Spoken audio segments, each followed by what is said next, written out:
Get ready as we swiftly explore the entire storyline of solo leveling in just 10 minutes. So without further ado, let's get started. Enter the world of solo leveling, where dungeons team with monsters and hunters rise to face the challenges. At the center of it all is Sung Jinwoo, an E-rank hunter striving to make ends meet. Little does he know, his life is about to take an extraordinary turn. Our story kicks off with Jinwoo on a routine dungeon raid. Unfortunately, things go south. He comes face to face with beings beyond comprehension, and there is no hope of defeating them, especially for someone as weak as him. But with his quick-wittedness, he deciphers the riddles of that dungeon. Several members of his party survived thanks to him, but due to his cut-off leg, he was left behind. Jinwoo never surrendered, but his fighting spirit meant nothing in front of absolute power.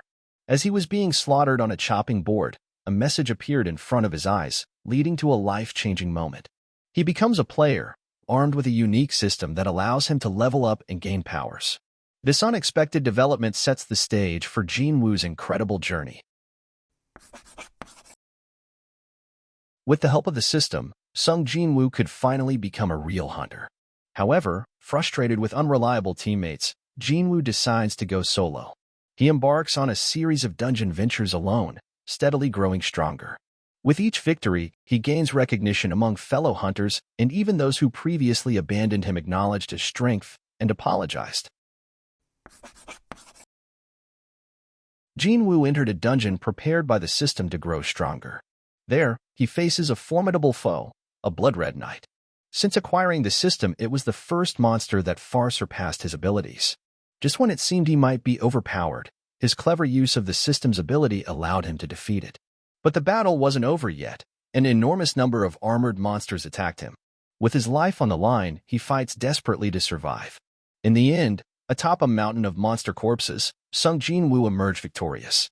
At that moment, the system grants him ancient power, the power to command the army of the dead, the power of the Shadow Monarch. It's a turning point that solidifies Jinwoo's reputation as a force to be reckoned with. Cha-Hae is one of the few S-rank hunters in the nation. She specializes in attack skills, such as Sword of Light and Sword Dancer. Jinwoo first comes across Cha-Hae inside a dungeon while he disguises himself as a miner. She is a somewhat reserved and distant individual who comes off as off-putting, due to her unique sense of smell. She could smell a disgusting odor from all the hunters, until she met Jinwoo. The only hunter that didn't smell, it sparked a curiosity in her. Their relationship started as comrades in arms, which would later turn out to be something more in the future. A dungeon gate's difficulty is indicated by its rank, and after 7 days of opening, if the boss is still alive, a dungeon break occurs. About 4 years prior to the events of the story, an S-rank gate opened on the island of Jeju Island of Korea. As the Korean S-rank hunters were too weak to beat the dungeon boss within 7 days, a dungeon break occurred and thousands of giant ants overran Jeju, killing thousands of civilians. Since the gate's appearance 4 years ago, the Korean government has made several attempts to take back Jeju Island. However, after the death of a Korean S-rank hunter in the 3rd Jeju Island raid, the government gave up on ever being able to take back the island. While the ants go on to live on the island without any issue, until their food source runs low, prompting them to begin evolving wings and flying towards human settlements. The dungeon boss in the gate was the Ant Queen, a ridiculously powerful magic beast with immense power. Like with regular ants, these magic beasts live in colonies and spawn from a queen, with the Ant King being the most powerful of the queen's children. The Ant King is a magic beast so powerful, it kills several S-rank hunters in an instant. In the intense mega raid on the main colony of the ants, various global powers sent their best hunters, believing that multiple S-rank hunters would be able to beat the boss. However, 8 of 16 S-rank hunters wound up losing their lives against the Ant King, and the remainder would have been completely decimated had it not been for Jinwoo.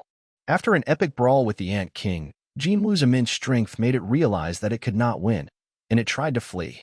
However, with multiple fast slashes of his blade, Jinwoo kills him. In death, the Ant King became Baru, one of Jinwoo's most important shadows. And the victory made Jinwoo into a Korean national hero, effectively changing his life forever. As Jinwoo delves deeper into his powers, he discovers the truth behind the system. He learned that, once upon a time in another world, a god created the rulers and the monarchs. The monarchs threatened the human race in that world, while the rulers fought the monarchs to ensure peace. As the wars became more rampant, the rulers questioned the god's intentions. Why did he not get rid of the monarchs himself? Why did he let them constantly fight?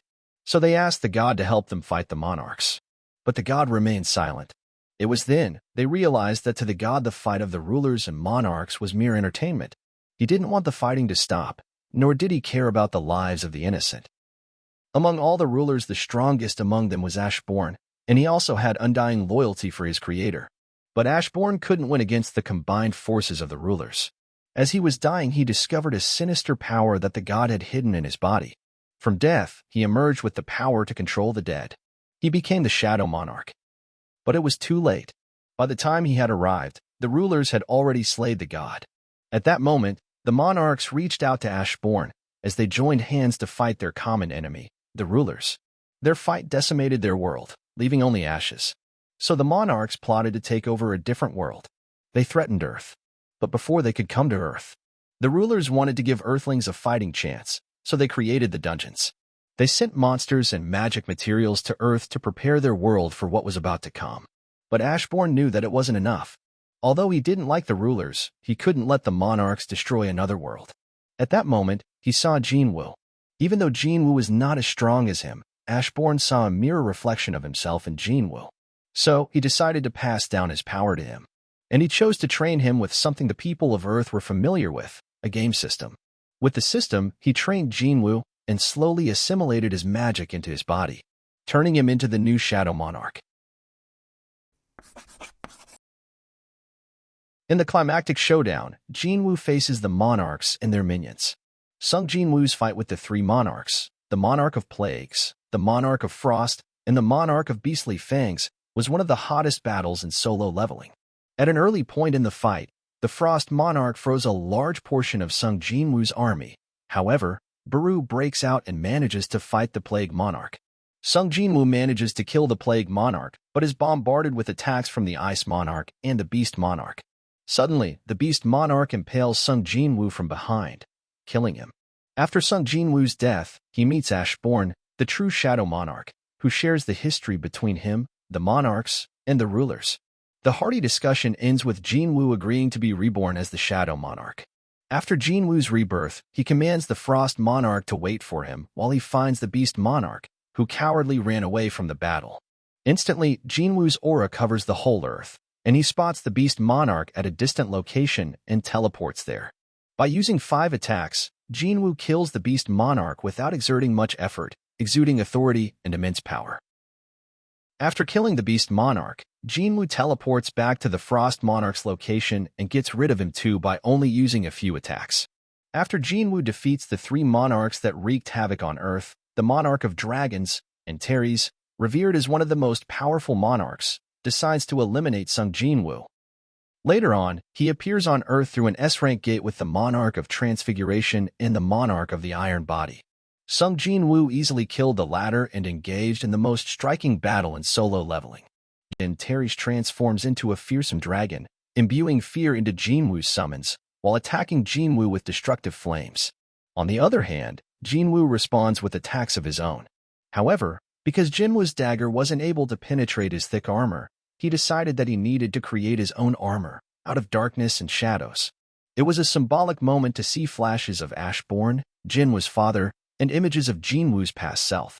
While he landed the final blow against Antares, using the same dagger that his father used. Jinwoo bought enough time for the ruler's army to make their entrance, and the rulers killed Antares, ending their millennia-long battle. With the monarchs defeated, Jinwoo's journey comes to an end. However, the victory is not without its toll. He had lost many people he cared about, his father and Adam being his most recent losses, which is why he asked the rulers to use the Cup of Reincarnation to send him back in time to save them all. Using the Cup of Reincarnation to turn back time meant bringing back everyone, including the monarchs who died. However, the monarchs were spiritual beings, so they would keep their memories intact. But the same cannot be said for the shadows, such as iron and greed. The Cup of Reincarnation not only turned back time, but it also erased Jeju from everyone's memories. Nobody would ever remember the sacrifices he made to save the world. All the friends and allies he made would no longer remember who he was. Nevertheless, Jeju shut himself up in the dimension gap with the remaining shadows who would still exist in the past. He beat all the Monarchs and met with Antares once again. So, after beating the Monarchs once again, Jeju returns to Earth. But he returns as a middle school student, and since no one remembered him, he sought to reconnect with his family, friends, and lover.